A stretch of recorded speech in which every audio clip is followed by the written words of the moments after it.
The Basil Craw is a quick tie and a meaty meal for creature eaters across the board. It's got a nice slow sink and great leggy action, perfect for shallow warm water presentations. Start by tying in your thread behind the hook eye, then wrapping about a quarter of the way down the shank. While we're up here, we'll add in our bead eyes. Tie on the eyes so that they sit pretty much behind the hook eye. Once in place, I make two different motions to really lock them in. The first involves going over the eyes and under the shank, forming these little U-shaped thread dams that secure the eyes from above. Do this a bunch of times until you have a small buildup of thread. Next, go under the eyes and over the shank to secure the eyes from below. You should start to see the turns from above getting pulled closer in as they tighten. Again, do this a bunch of times until the eyes are nice and tight. We'll add a small strand of weighted wire just behind our bead eyes.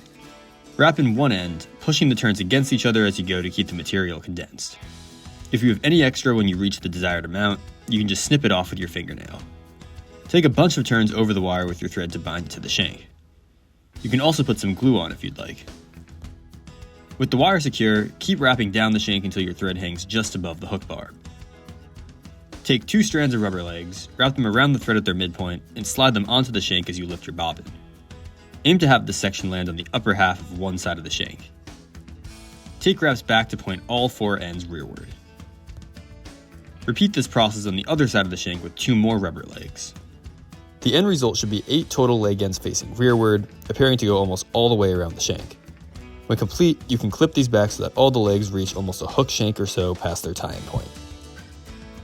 When your legs are secure, grab a small clump of dubbing and wrap it around your thread in a thin noodle. Bring the dubbing over your rubber legs tie-in area before advancing your thread back onto the shank. Now take 2 of the appropriate sized rabbit strips from your kit. Prepare them by angling off the corners of the end that points in the direction that the hair is brushed. Lay one of the legs leather side down against the shank, with the pointed side extending another half shank or so past the ends of your rubber legs. I like to wet and part the hair at my tie-in point to make some clean space, then wrap to secure. Repeat with the second rabbit strip so that it mirrors the other. Then wrap the tags a bit up the shank to really secure before snipping them clean.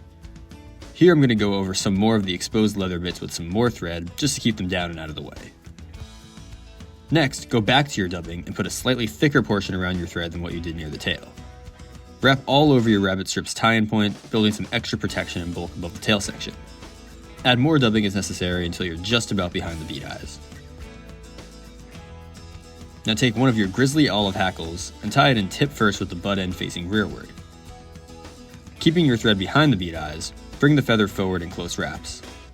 Make sure that as little fibers as possible get trapped against the shank on each turn. When your fly has a nice spiky collar, tie off the butt section and snip it free.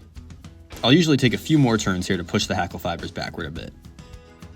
Invert your fly and grab one of the tag ends of your rabbit strips from before. Tie down a clump of the overhanging first so that it faces rearward and extends to about the hook bar. Snip and tie down the excess once complete. Go back to the dubbing one more time, get some around your thread, and go over the area behind the bead eyes and the wraps over the bead eyes. This doesn't have to be a particularly thick layer, and you should end up with your thread just behind the hook eye. Now all that's left to do is make a few turns with your whip finisher in this section. Snip your thread, then apply a drop of head cement. The Basil Craw has a bit of weight to it thanks to the wire we added, but it's not a super fast sinker. I like getting this fly down to the bottom, giving it a few strips to raise it up in the column, and then letting it sink slowly back down. The wiggling legs and wavy rabbit fur give this fly some excellent movement. Fish it well, and thanks for watching.